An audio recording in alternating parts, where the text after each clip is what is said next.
D'Esposito's here. He's on the Homeland Security Committee. Congressman, thank you for being here. Appreciate it. Thanks for having me. So you were on this call today. I was. What was your biggest takeaway, and what concerns do you have after that?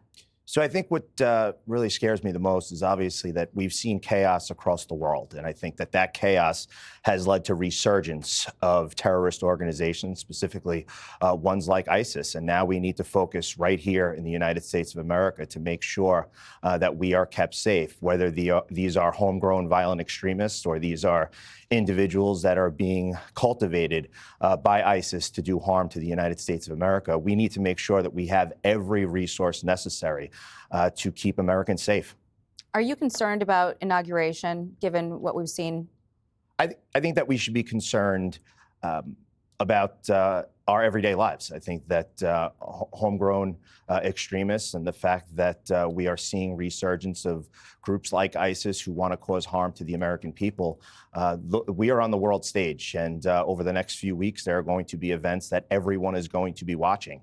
And I think that this is an opportunity for us to show the world that we are ready, that we are standing guard, that we will prevent any terrorist from causing harm to the American people. And that's really what we need to do. And right now, the focus should be that we have our federal law enforcement agencies focused on keeping us safe, not weaponizing the justice system against political adversaries, but actually focusing on those who want to cause harm to the American people. We need to make sure that there is proper conversation and coordination between the incoming administration so that all of the information necessary to keep Americans safe. Well, we're told there is. We're being reassured by the current administration that they are sharing the information. But listen, the American people are concerned, as are lawmakers. What are you hearing from the other side? Are they affirming that they are getting that good information and that they're satisfied? They're getting information. We don't know. I think that we can all question whether the fact of some of these law enforcement agencies and if they are providing the information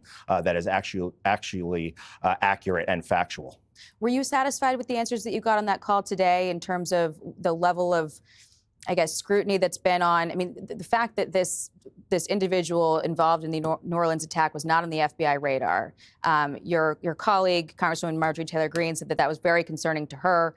Obviously, we've been talking during the show about how radicalization can happen anywhere, and it can be tough to track. But did you get answers you were satisfied with? So some of them, yes, and there were definitely questions that were left unanswered that I'm hoping there will be follow-up calls about.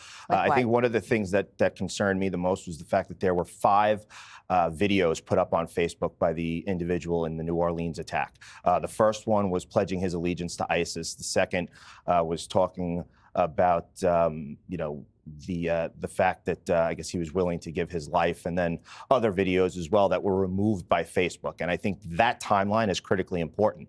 When were they taken down? Was the law enforcement agencies notified? And if not, why? And if they were, why weren't they acting, quicker in order to prevent this from happening? To that point, is there anything you can do as a legislator to make sure that, social media companies are compelled to pass along that information when it's necessary? Yeah, I think that the oversight of these social media networks and platforms is critically important to make sure that this real-time information, that's really what it is. And I was talking to some colleagues on the way here about how the process of investigations have changed so much from even my days in the NYPD to now, because right now a simple tweet can change the course of an entire investigation in just seconds. And because of that, we need to make sure that these social media platforms are providing law enforcement agencies the information they need, not just when they ask for it, but immediately. If you're removing videos about someone pledging themselves to ISIS, that's something that needs to be brought to the attention of federal agencies immediately. Congressman, I really appreciate your time. Thank you. Just before you leave us, do you have any message on what Americans should think as we recover from this and might be living in fear? I think that the incoming administration, President Trump and his cabinet are going to do everything possible to keep this country safe. They're going to put America first to make it safe again.